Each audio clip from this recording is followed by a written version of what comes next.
Right everyone, it's welcome to Casual Conversation. Let's have casual talk with Antony Cummins. Now, I don't often do these. I try to keep the my channel to historical stuff, promotion of books. Now, but what I'll do today is go through just a few sort of things that pop up, a few things here and there, and chat about them. So, where should we start? There's a few things I want to talk about today. But what I want to do is sort of address some of the points that have come up but don't really affect my work or videos. Now, first of all, of course, YouTube I do only for promoting books, absolutely, and I think you all understand that. If it wasn't for promoting books, I would not be doing YouTube. I would be doing other things like talking to girls. But because my work and my books are important, I basically sit here with the dogs, which are there, and chat to you guys about ninjas and samurai. So that's why, of course, all of my videos will be about supporting a book, because that's just part of my role in what I do. And of course, it's all self-funded, so we have to make sure that we sell enough books to keep us all afloat, which is a shame in this, you know. The information's more important, but at the end of the day, we still have to make money. So, and of course everybody has to, so that's no problem. So, just so you're aware. The second thing is, I got a few comments saying, oh, the last video, rape in Japan and all that. It's like, what I cannot abide, guys, or what I really dislike is people who cherry pick from history the things that suit what they want. It's one of the worst things. They do it politically. They do it to sort of for ideologies. That is not what I'm into. I'm into whatever is there is the truth. Now, when I say truth is all, what I mean by that is in history we can find truth. Everybody's got a private life. Everybody's got things, you know, that are not for public viewing. People have got their businesses, so that sometimes they need to keep things back from businesses. But what I mean is, and especially this is why I'm talking about this, is in history, truth is all. You can't hide what history was, whether it's sort of slavery versus sort of like rape and pillage and torture. Now, we say rape, pillage and torture in a bit like, oh, raped, pillaged and tortured, but actually they raped, pillaged and tortured and burned things. You know, it's genuinely horrific stuff. So when it comes to the samurai, I see it all over the world. I see it in every dojo. The honor of the samurai, the Bushido code. Yeah, okay. I'm not saying that's not right. That's one small section of it. But we also get rape, torture, oppression of the peasants, riots. Like, for example, if a peasant disagrees with the Lord and puts a petition in, they have to cut their stomachs. They literally have to, not cut their stomachs, sorry, be executed. The peasant who gives forward the, in certain times of Japanese history, who gives forward the notice has to die. It's like the least chivalric thing you've ever done. Let's protect the poor people, except when the poor people complain, we'll make them kill themselves or be executed. Okay, so for those people who think, oh, you know, you're touching, I would push it further. Back in the old days with YouTube, it was easy. You could put anything you wanted on, and I would put it all on. Burning, people burning themselves alive.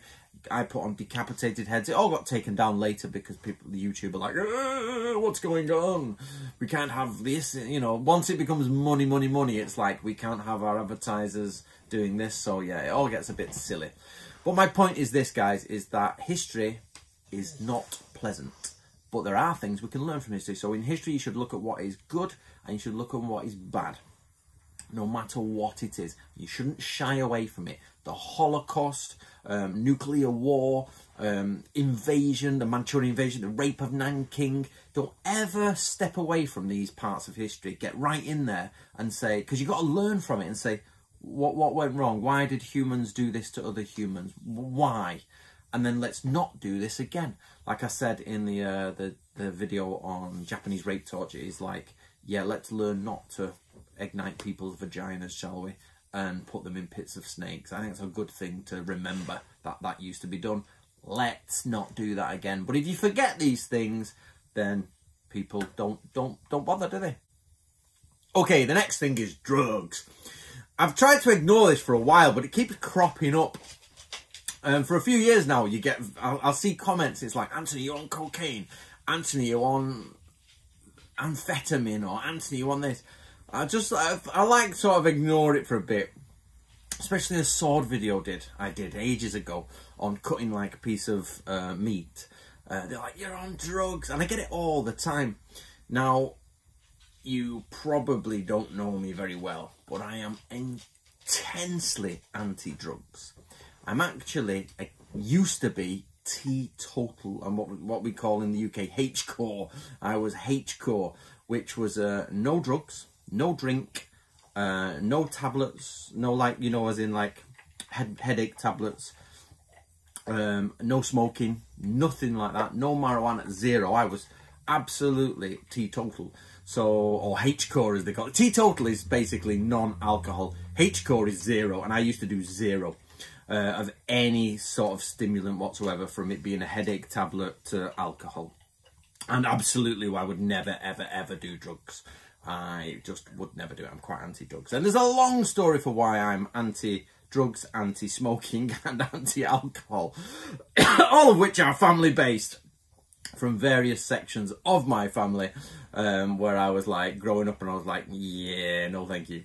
So, believe it or not, from the age of 17, now you can legally drink in the UK from the age of 5 with your family. There's no problem. People seldom do. But you can buy alcohol at the age of 18. Now, I, at the age of 17, gave up drinking. Because, of course, you're 15, you start drinking, you have a pint here and there.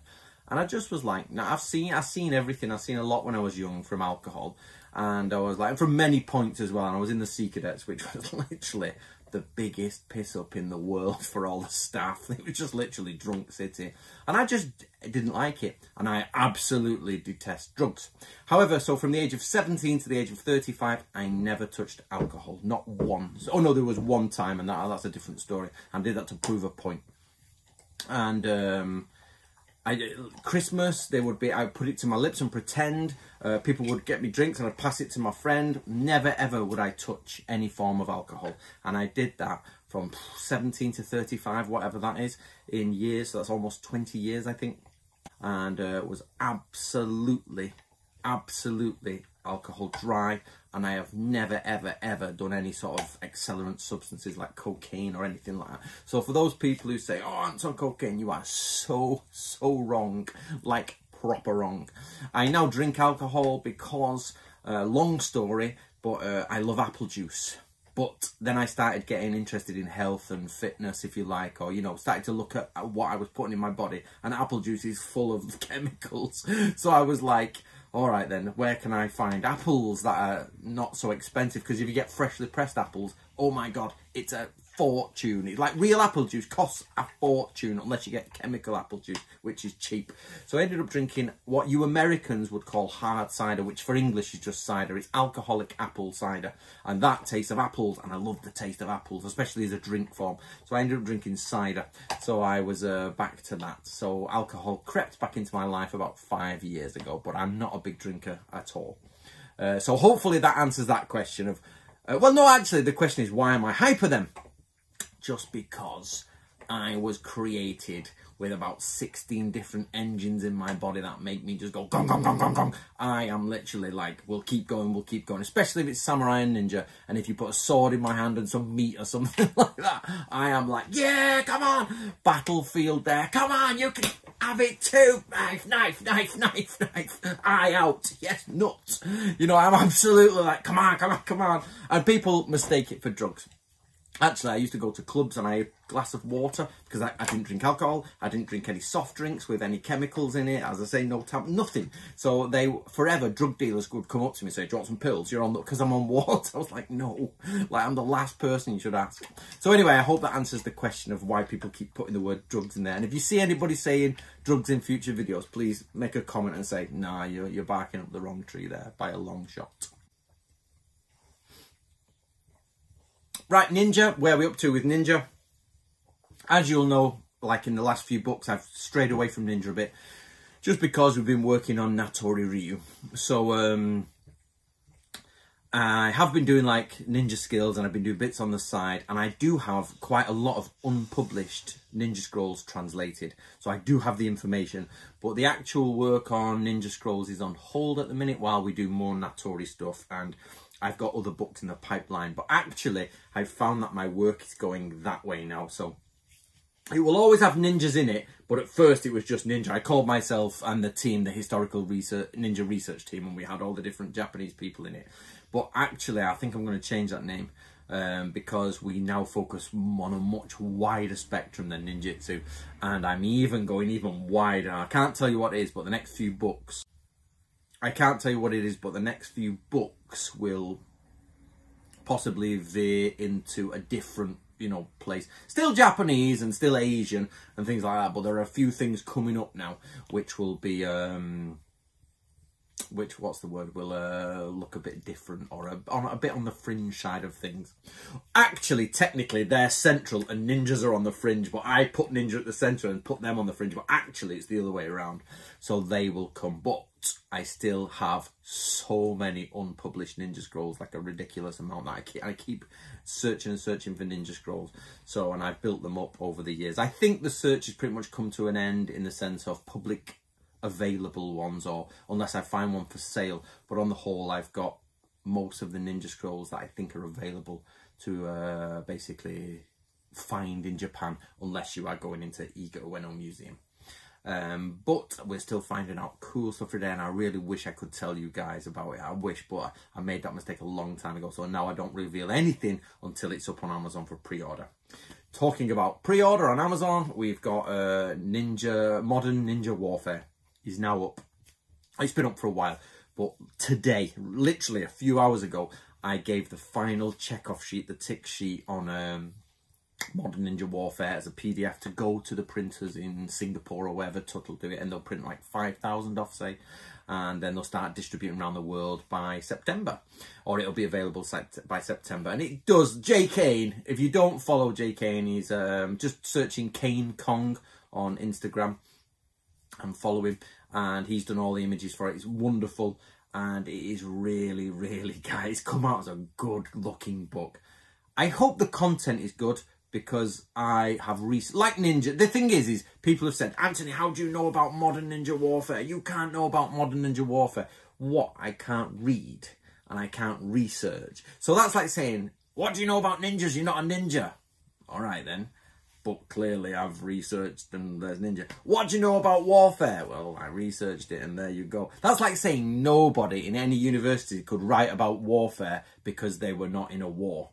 That's ridiculous. So how can you write about war if you've never been in it? Now, if you've never been in war, you can't write about the feelings of war, some of the realities of war. I get that, but this is a demonstration or a comparison between old and new. How can that be impossible to write about without clearly just research it?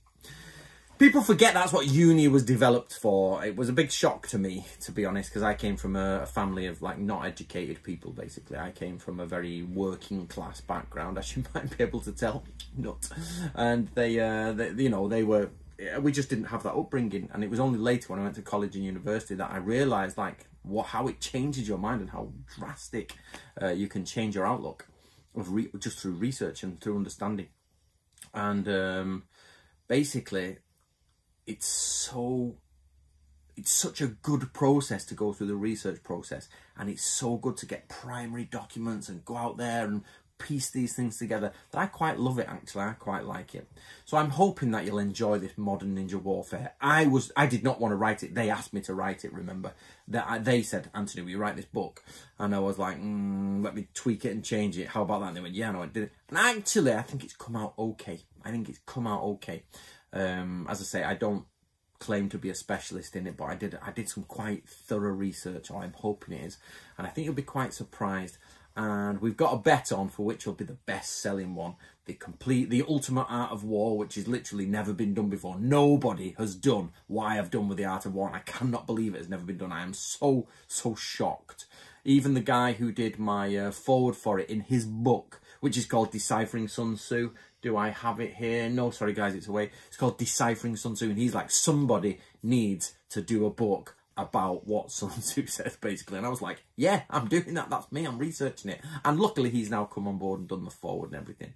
So me and Jay Kane have got a bit of a bet on of which one will do better. The Art of War, which is never been done before, like this, and Modern Ninja Warfare, which is literally like the craziest. How to kill, how to cut femoral arteries after going for this, and brachial arteries, and quick draws to the side, and all sorts of like. So for example, in the Bansen Shukai, it says during ninjutsu you need to learn EI, meaning quick draw responses, and you also need to learn sort of I forget, there was some other thing. So I've gone and found out what is quick draw in Japanese, proper quick draw, not EI-do, which is not very quick.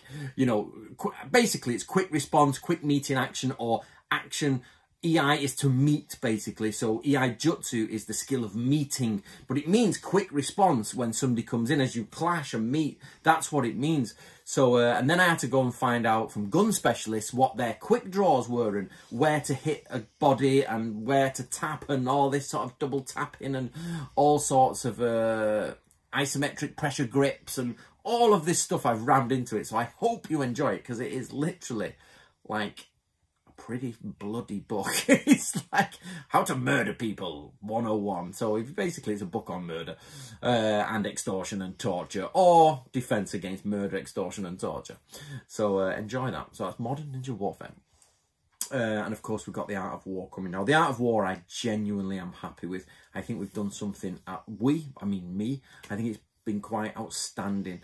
I'm so shocked it's never been done, and I've heard people say it has been done. It's not. Find it for me. There's comics out there which have got, you'll see basically, when you see The Art of War, you'll see what I've done, and nobody else has done this. So The Art of War is 10,000 words long when you use the translation, but I've wrote 70,000 words, so that's 60,000 words commentary on the translation, basically. So we've got the translation in there, which we've had to, I told you in another video, we had to use a copyright-free one, which annoyed me a bit, but I will change that in the end. Once we get to like the 3rd, 4th or 5th printing, I'm going to try and find or upgrade the translation and pay for somebody's, I've got plans to replace that in the next 10 years or so if I can. It gets very complicated when you start talking about rights and royalties and legal aspects, and contracts have to be signed. It does sort of like make it less easy process. Whereas with the ninja stuff, the Japanese stuff, Yoshi and Miyako translate away. That's it. It's ours that we've done. But this way, obviously, they are not Chinese speakers. Even though they could translate The Art of War, it would come from a Japanese perspective. So I didn't want that. But I'm I'm quite proud of The Art of War. I think it's going to be a good, solid book, I'm hoping, and should be a foundation for everyone who's interested in Japanese samurai. Okay, where are we up to? Right, the other thing that I suppose is playing on the back of my mind, but I just don't have time, guys. I will have time in the future, but it's Japanese swordsmanship. There was once upon a time where so let me tell you, let me put it this way. I think Japanese swordsmanship is not representative of the original samurai swordsmanship.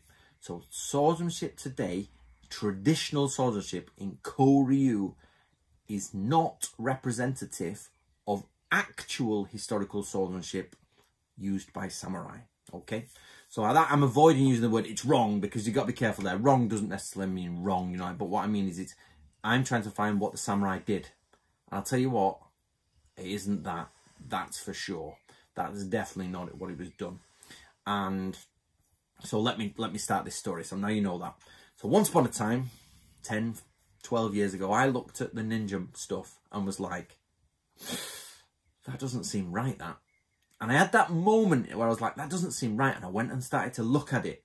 And then that moment when I looked at it, I was like, yeah, this is not right. So I don't know what is right, but I knew something was wrong. And then 10 years later, I'm here, and I dare anyone out there to basically prove me wrong on the ninja.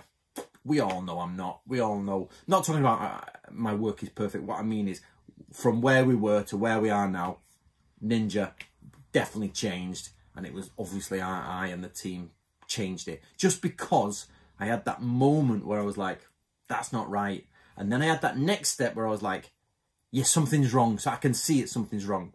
And of course, we've come a long, long way now, and we know a lot about ninjutsu. Now, so over the last few years, I've been looking at Japanese swordsmanship, and I've thought, something's wrong.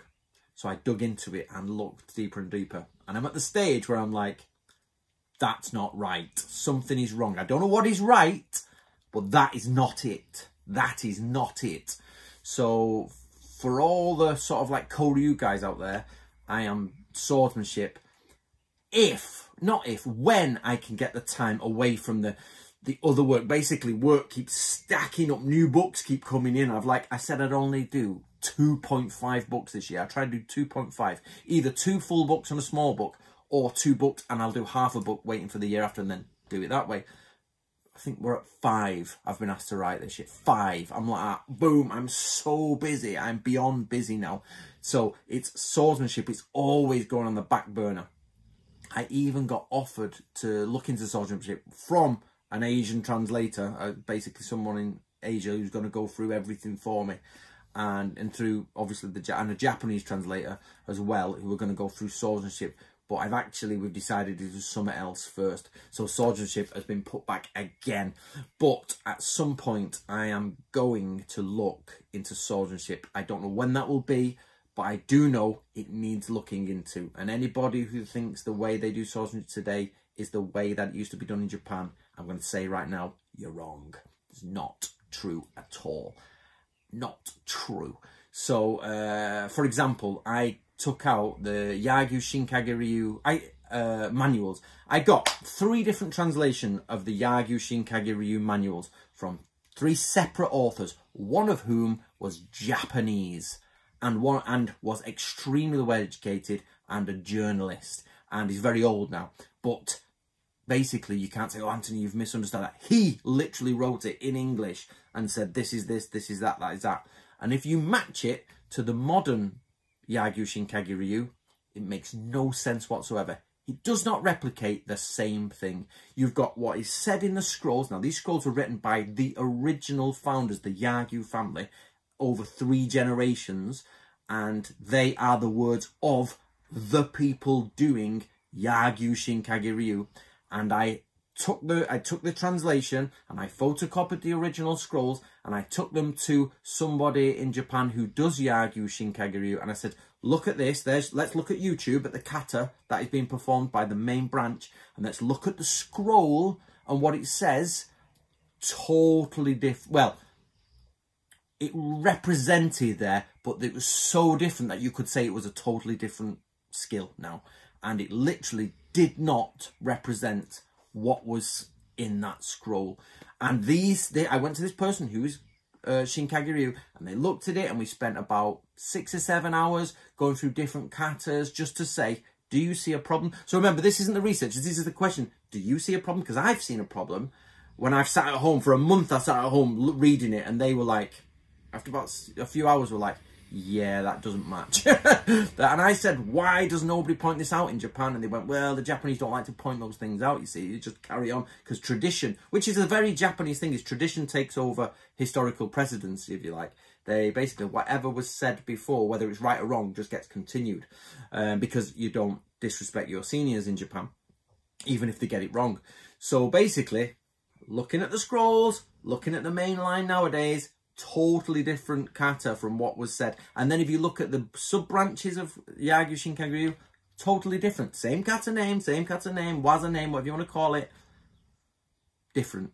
Go back to the original scrolls, different again. So you've got a problem here. Why do they not replicate the scrolls? Oh, maybe your interpretation is wrong. I didn't interpret it. It was translated by 3 separate people, and one of them was Japanese.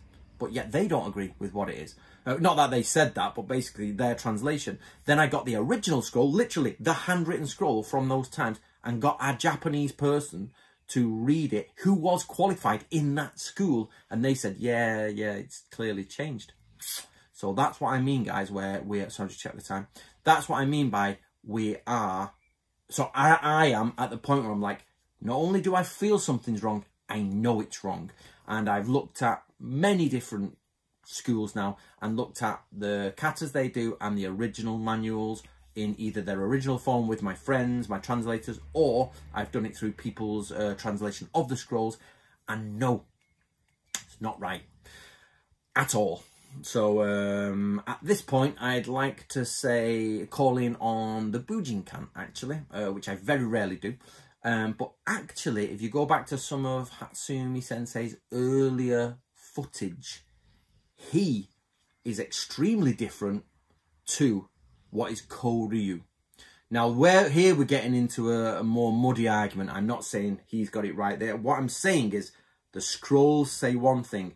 And when you read the scrolls and when you read what's actually in there, it's very dynamic. It's destructive. It's fast. You hear about fingers are cut off. People are holding their wrists because they're tired. They're pulling down shorter swords because they're tired. They're doing all sorts. They're supporting blades. They're like pushing on blades.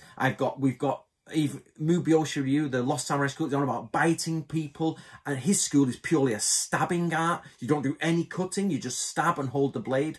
It's much more dynamic and deadly versus what's now.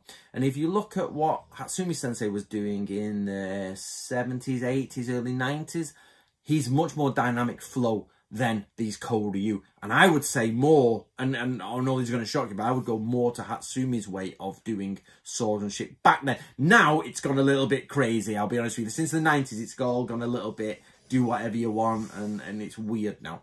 But when you watch him move in some of those earlier videos, bang, swords there, bang, swords there, and it's much more flowing. Whereas now, of course, it's a little bit crazy, but it's much more realistic than the Koryu. That doesn't mean he's doing the kata that they should be doing. What I mean is his movement was much more realistic, irrelevant of what the technique was. So I hope that makes sense. So I don't have an answer for you, but what I do want to say is right now and right here, and hopefully this YouTube video will stick around, is when I get time and when I can, which is not, I'm not even going to start it for at least 5 years. I'm going to wait. I am going to go into sort of Japanese swordsmanship and try and sort it out the way I've sorted out the ninja. Because I'll say right now, I don't think it's right. And I challenge any of the Koryu guys to get their original scrolls. I'm not talking about finding one, but literally go across the original scrolls and map them and say, A, there's been no change between any branch, and B, map them to the original. Now, I'm not saying all of it's wrong. Don't get me wrong, guys. Don't misunderstand. Like, for example, when you watch Katori Shintoryu, their movement is swift and excellent and well disciplined, if you like. And I've spoke on multiple occasions to Otaki Sensei, and I thought that was wonderful. I think it was wonderful. But that doesn't mean there's no problems. There is a very obvious problem, which stands out like a thumb, but I won't say what that is. It's, you know, once you start looking around, there's a massive issue there. And I will address that in the future, but I'll keep that, you know, for the future.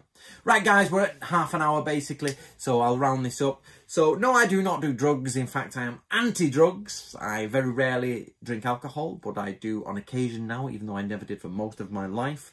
I don't think Japanese swordsmanship is all it's cracked up to be from today's point of view, but I think samurai swordsmen of their day were epic, and I do think we have some of the truth left behind in the Koryu schools today, but we cannot rely on that. We have to go back to the same as I said. Do you want to learn off a businessman, or do you want to learn off a samurai? That's your choice. So you can either learn off a businessman who's had 400 years of changes and is not a samurai, has never killed anyone, has never been in a fight, or you can learn from a samurai who's more than likely either been in a fight or killed people, or at least made his way to being a master back in the day.